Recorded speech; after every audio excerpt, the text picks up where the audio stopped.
കാണാം. കാണാൻ പറ്റുന്നുണ്ടല്ലോ. ഏറ്റവും ബാക്കിൽ നോക്കുകയാണെങ്കിൽ ഒരു ബിൽഡിംഗ് ആണ്. ഇത് നമ്മുടെ ഹോസ്പിറ്റൽ ജംഗ്ഷന്റെ ഓപ്പോസിറ്റിലുള്ള ബിൽഡിംഗ് ആണ്. മാതൃക അപ്പാർട്ട്മെന്റ് എന്ന് പറയുന്ന ബിൽഡിംഗ് ആണ്.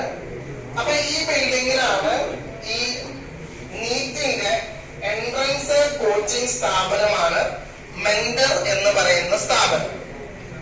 അപ്പൊ ഈ സ്ഥാപനത്തിൽ നമ്മൾ പലതരത്തിലുള്ള കോമ്പറ്റീറ്റീവ് ആയിട്ടുള്ള എക്സാംസ് കണ്ടക്ട് ചെയ്യുന്നുണ്ട്.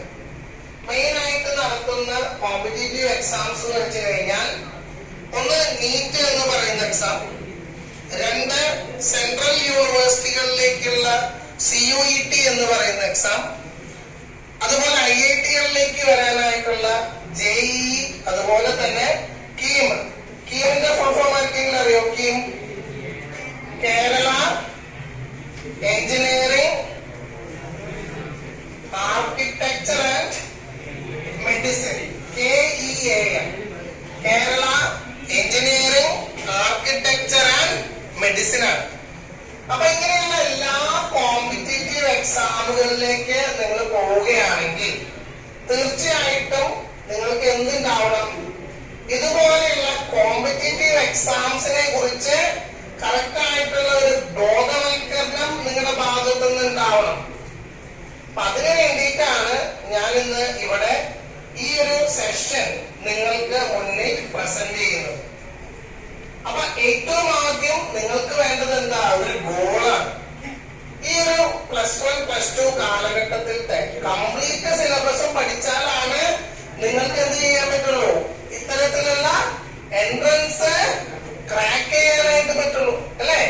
അപ്പൊ ആ സാഹചര്യത്തില് നിങ്ങൾ ആദ്യം നിങ്ങളുടെ ഇപ്പൊ ഒരാളുടെ ചോദിക്കുകയാണ്, നിങ്ങൾ എന്താണ് എയിം എന്ന് ചോദിച്ചു കഴിഞ്ഞാൽ നിങ്ങൾ എല്ലാവരും പറയണം. Yes, can you tell me? MBA graduate from IIT, IIM അല്ലേ ശരിക്കും MBA ഏറ്റവും നല്ല സ്ഥലം. Yes, please sit down. Very good. Yeah, please. Army, ND exam എഴുതണം. Yes, very good. ഇവിടെ എഞ്ചിനീയറിംഗ്, ഏത് എഞ്ചിനീയറിംഗ് ആണ്? Automobile engineering. Very good. ഇവിടെ എന്താണ്? മെഡിസിൻ. നീറ്റാണ്. Automobile engineer. Yes, very good. ഇവിടെ നീറ്റാണ്. Very good. നേവി എന്ന് പറയുമ്പോ നിങ്ങൾക്കറിയോ IMU എന്ന് പറയുന്ന ഒരു എക്സാം ഉണ്ട്. IMU, ഇന്ത്യൻ മെറിടൈം യൂണിവേഴ്സിറ്റി എന്നാണ് പറയുന്നത്. ഫിസിക്സ്, കെമിസ്ട്രി, മാത്സ്, ഈ 3 വിഷയങ്ങളാണ് നമ്മള് IMU എന്ന് പറയുന്ന പരീക്ഷയ്ക്ക് വേണ്ടിയിട്ട് പ്രിപ്പയർ ചെയ്യേണ്ടത്. ക്ലിയർ ആണോ? അപ്പൊ അങ്ങനെയുള്ള പല കോമ്പറ്റീറ്റീവ് ആയിട്ടുള്ള എക്സാംസ് തയ്യാറെടുക്കണം. പ്ലീസ്. MBBS നീറ്റാണ്. MBBS നേവി,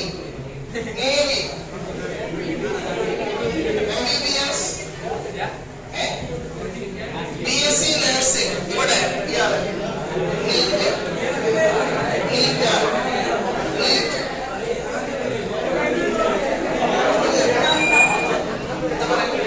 ഹോർട്ടിക്കൾച്ചർ, ഹോർട്ടിക്കൽ സയൻസ്. ഓക്കെ,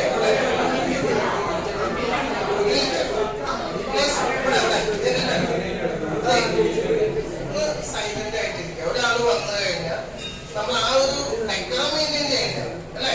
ഇല്ലാന്ന് വെച്ച് കഴിഞ്ഞാൽ നിങ്ങൾ ഓടി ബഹളം നോക്കുമ്പോൾ അവിടെ ടീച്ചർമാര് ഓടി ബഹളം എന്ന് പറഞ്ഞു കഴിഞ്ഞാൽ നമുക്ക് ക്ലാസ് കണ്ടിന്യൂ ചെയ്യാൻ പറ്റില്ല. അപ്പൊ അത് കാരണം കൊണ്ട് ആ ഒരു കോമൺ സെൻസ് കാണിക്കണം, അല്ലെ?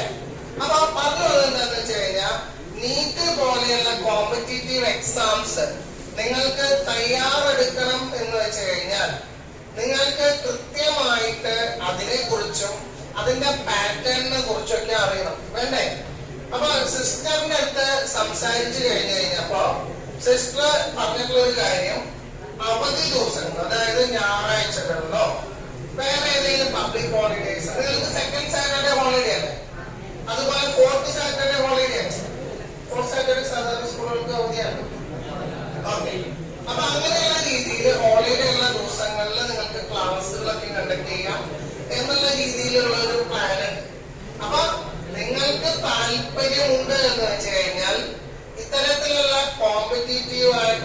പരീക്ഷകൾക്ക് വേണ്ടിയിട്ട് എങ്ങനെ തയ്യാറെടുക്കണം എന്നുള്ള കാര്യങ്ങള് വളരെ ക്ലിയർ ആയിട്ട് എക്സ്പീരിയൻസ്ഡ് ആയിട്ടും വെൽ ട്രെയിൻഡ് ആയിട്ടുള്ള അധ്യാപകര് ഇവിടെ ഈ ക്ലാസ് മുറിയിൽ തന്നെ വന്ന് ക്ലാസ് എടുക്കും. അതിന് നിങ്ങളുടെ കാര്യം എന്താണെന്ന് വെച്ച് കഴിഞ്ഞിട്ടുണ്ടെങ്കിൽ ഞങ്ങള് പല സ്കൂളുകൾ CBSE സ്കൂളുകളുണ്ട്, സ്ട്രാറ്റ്ഫോർഡ് സ്കൂള്, അവിടേക്കും 25,000 രൂപയാണ് ഫീസ് വാങ്ങിക്കുന്നത്. അപ്പൊ സിസ്റ്റർ പറഞ്ഞു സാമ്പത്തികമായിട്ട് കുറവ് എമൗണ്ട് ഒക്കെ പറ്റുള്ളൂ എന്ന് പറഞ്ഞു കഴിഞ്ഞപ്പോ 10,000 രൂപയാണ് നമ്മള് ഇവിടെ കുട്ടികൾക്ക് ഓഫർ എന്നുള്ള രീതിയിൽ കൊടുക്കുന്നത്. 10,000 രൂപയാണ് കൊടുക്കുന്നത്. അതേപോലെ സാമ്പത്തികമായിട്ട് പിന്നോക്കം നിൽക്കുന്ന കുട്ടികൾ, BPL അങ്ങനെയൊക്കെ പറഞ്ഞിട്ടുള്ള സർട്ടിഫിക്കറ്റുള്ള കുട്ടികൾക്ക് ഫീസില് ഇളവ് കൊടുക്കുന്നുണ്ട്. അപ്പൊ അങ്ങനത്തെ രീതിയിൽ നമുക്ക് കുട്ടികള് സാധാരണയായിട്ട് നമ്മളുടെ ഒരു സ്ട്രെങ്ത് എന്ന് പറയുന്നത് 50 കുട്ടികൾ വരണം എന്നുള്ള രീതിയിലാണ്. ഞാൻ പറയാന്ന് വെച്ച് കഴിഞ്ഞാൽ നിങ്ങൾക്ക് കിട്ടുന്ന ഒരു ഗോൾഡൻ ഓപ്പർച്യൂണിറ്റി ആണ്. അപ്പൊ ആ ഒരു ഗോൾഡൻ ഓപ്പർച്യൂണിറ്റി തള്ളിക്കളയാതെ നിങ്ങൾക്ക് പബ്ലിക് ഹോളിഡേസിലോ സെക്കൻഡ് സാറ്റർഡേകളിലോ അല്ല സൺഡേ മാത്രമോ അങ്ങനെ നിങ്ങളുടെ ഒരു പ്ലാൻ നിങ്ങൾ പറഞ്ഞു കഴിഞ്ഞാൽ അതിനനുസൃതമായിട്ട് നമുക്ക് ഒരു മാസം 4 ക്ലാസ് എന്നുള്ള രീതിയിലാണ് നമ്മൾ പോവാം. അപ്പൊ ആ രീതിയിൽ നമ്മൾ പല സ്കൂളുകളായിട്ട് ടൈപ്പ് ചെയ്തിട്ടുണ്ട്. കുട്ടികളെ സംബന്ധിച്ചിടത്തോളം അവർക്ക് കിട്ടിയിട്ടുള്ള കുറെ അവരുടെ ഭാഗത്തു നിന്നുള്ള റിവ്യൂ കമന്റ്സ് ഉണ്ട് പാരന്റ്സിന്റെ. ഒന്നാമത്തെ കാര്യം, നമ്മൾ സാധാരണ ക്ലാസ്സിൽ ഇരുന്ന് പഠിക്കുന്ന ഒരു പാറ്റേണിനെക്കാട്ടും വിട്ടിട്ട് നമ്മളെ സംബന്ധിച്ചിടത്തോളം കുറെ കാര്യങ്ങൾ, ഏതൊക്കെ തരത്തിലുള്ള മത്സര പരീക്ഷകളുണ്ട്, അതിന്റെ സിലബസ് എന്താണ്, എങ്ങനെയാണ് പഠിക്കേണ്ട രീതി എന്നുള്ള എല്ലാ കാര്യങ്ങളും നമ്മൾ വളരെ ക്ലിയർ ആയിട്ട് നിങ്ങൾ കുട്ടികൾക്ക് പറഞ്ഞു തരാം. അപ്പൊ അങ്ങനെ ഉണ്ടാവുമ്പോ ഉള്ള ഒരു ഗുണം അല്ലെങ്കിൽ അഡ്വാൻറ്റേജ് എന്താന്ന് വെച്ച് കഴിഞ്ഞാൽ നിങ്ങൾക്ക് നിങ്ങളുടെ പഠനത്തിന് യാതൊരു ബുദ്ധിമുട്ടും വരാത്ത രീതിയിൽ നിങ്ങൾക്ക് മാസത്തില് 4 ക്ലാസ്സുകളാണ്. ഈ 4 ക്ലാസ്സുകൾ വെച്ച് എല്ലാ മാസവും പോകുമ്പോ നിങ്ങൾ കൃത്യമായിട്ട് ട്രെയിൻഡ് ആണ്. OMR ഷീറ്റിൽ പരീക്ഷ എഴുതി എങ്ങനെയൊക്കെയാണ് നമ്മൾ ആ ഒരു എക്സാമിനെ അഭിമുഖീകരിക്കേണ്ടത്, കഴിഞ്ഞ വർഷങ്ങളിൽ ചോദിച്ചിട്ടുള്ള ചോദ്യങ്ങൾ ഏതൊക്കെയാണ്, ഇത്തരത്തിലുള്ള